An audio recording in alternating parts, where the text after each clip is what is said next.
"He is not a bad man, Sheriff. He just wanted to feed me." The boy's voice carries no tremor, no fear. 9-year-old hands folded on the metal table like he is saying grace. Sheriff Davies adjusts his weight in the plastic chair, the fluorescent light humming overhead. The interrogation room smells like disinfectant and old coffee. "Tommy, tell me about feeding time at your house." "Every night at 6. Daddy would call me to the kitchen. He would have my plate ready." "What kind of food did your daddy make?" "Meat, mostly good meat. He said growing boys need protein." Tommy's eyes drift to the sheriff's badge, following the light that catches on its surface. "Daddy worked real hard to get that meat fresh." Davies leans forward. The boy does not flinch. "Where did your daddy get this meat, son?"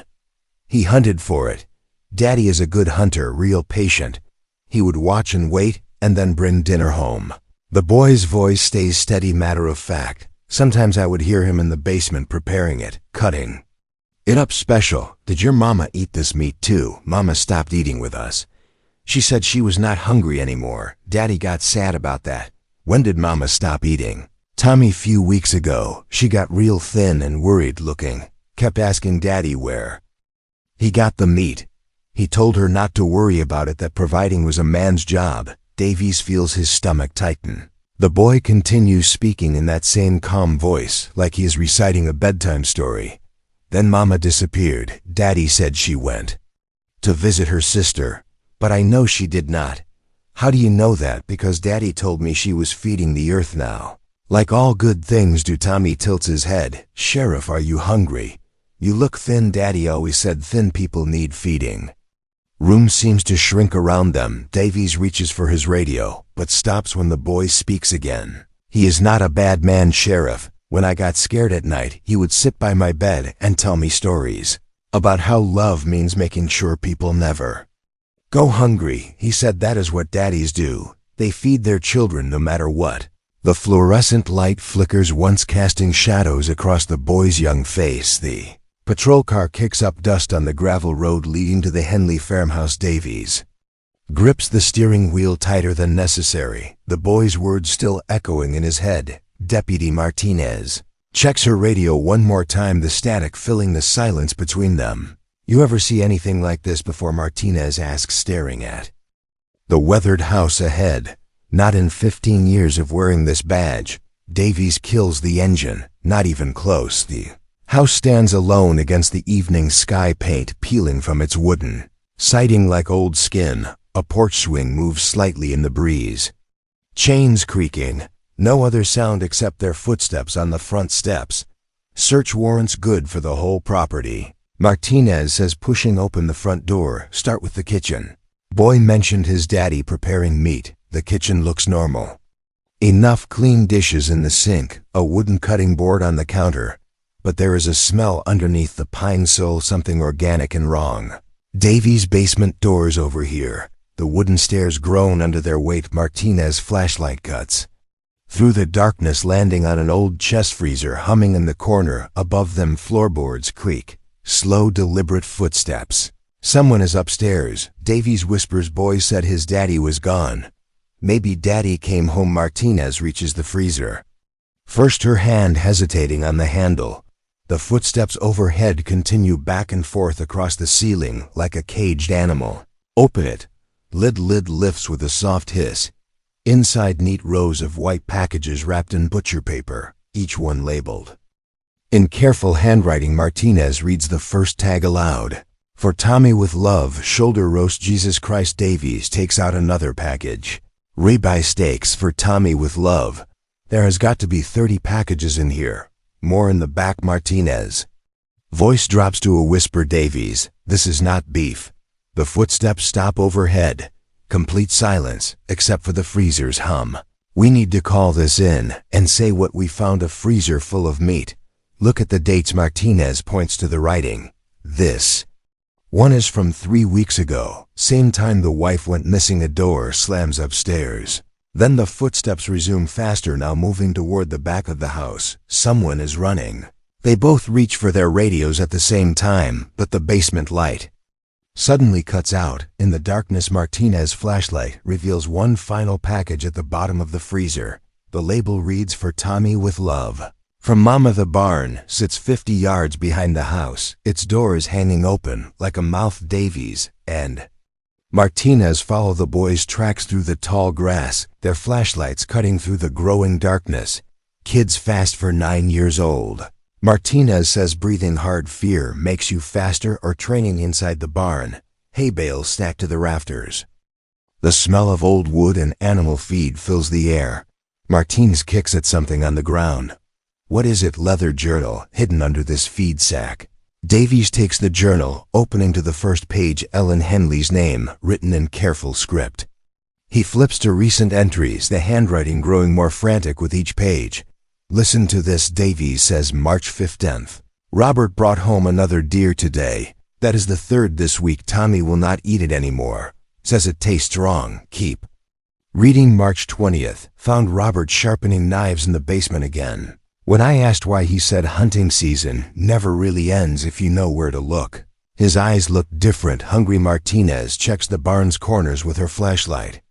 No sign of the boy. What's the last entry? Davies flips to the final page, his voice dropping to a whisper. April 2nd. I know what Robert has been hunting. It is not deer. Mrs. Peterson from down the road came by asking about her missing husband. Robert smiled when she described him. That same hungry smile. I have to get Tommy out of here tonight. April 2nd was 3 weeks ago.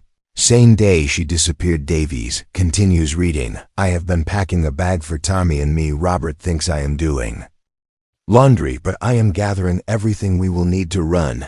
If we can make it to my sister's house in the next county, maybe we can get help. Maybe someone will believe us. She never made it out. Listen to this last part. Davies holds the journal closer to his flashlight. Robert's been watching me different, like I am not his wife anymore, like I am something else. Tommy yesterday. Why? Daddy looks at Mama like he is hungry. I could not answer him. God help me, I think Robert would feed us both. To keep us here. The barn door creaks in the wind. Somewhere in the distance a child calls out into the darkness. Daddy, Daddy, where are you? I am getting hungry again. Smoke rises thin and straight against the darkening sky. Davies and Martinez follow. The scent of burning wood down the old quarry road, their patrol car's headlights cutting through the gathering dusk. The quarry opens before them like a wound in the earth, limestone walls dropping into black water. There Martinez points to a flicker of orange light near the water's edge. They park at the rim and approach on foot, weapons drawn but lowered. Below them, a small fire burns between two figures. A man and a boy sitting close together like they are sharing secrets. Robert Henley. Davies calls down into the quarry. We need to talk. The man looks up slowly, his face gaunt but calm in the firelight. Robert Henley, 43 years old, missing for 4 days. Beside him, Tommy sits cross-legged eating from a tin plate. Evening, Sheriff Deputy. You are just in time for dinner. Tommy, come up here, son. Can't do that, Sheriff. Boy's eating. Never interrupt a child's meal. Davies and Martinez pick their way down the rocky slope, loose stones scattering under their boots. The fire casts dancing shadows. On the quarry walls, something hangs over the flames in a dented pot, steam rising from whatever is cooking inside. Smells good, does not it? Robert stirs the pot with a long spoon. Fresh meat. Nothing like it. Daddy makes the best stew, Tommy says between bites. Better than Mama ever did. Where's your wife? Robert. Ellen's resting. Been working too hard lately. Woman worried herself sick over nothing. Martinez steps closer, her hand hovering near her weapon. We found the freezer, Robert. We know what you have been feeding the boy. Good meat should not go to waste. That is what my daddy taught me. You provide for your family no matter what. This is not providing. This is murder. Robert's eyes flash in the firelight, but his voice stays gentle. You got children? Deputy, I do. Then you understand a father's got one job, keep his child fed and safe. Everything else is just noise. Tommy looks up from his plate, sauce staining the corners of his mouth. Daddy says love means never letting people go hungry. That's why he works so hard to get fresh meat. Tommy, that's not love. Martinez says, taking another step closer. That's not how fathers are supposed to protect their children. Don't you confuse the boy. Robert snaps. He knows what real love looks like, if shown him. The fire pops, sending sparks into the night air. In the pot something shifts and bobbles to the surface. Davies feels his stomach turn. Robert, put down the spoon and step away from the fire. Can't do that. Sheriff boy's still hungry. Growing boy needs his protein. You don't understand what it takes to be a real father. Robert says, ladling more stew into Tommy's plate. Soft men like you, Sheriff, you think providing means a paycheck and a pat on the head. Robert, step away from the boy. I hunt, I kill, I feed my family. That's what men did for thousands of years before you badge-wearing bureaucrats forgot what survival means.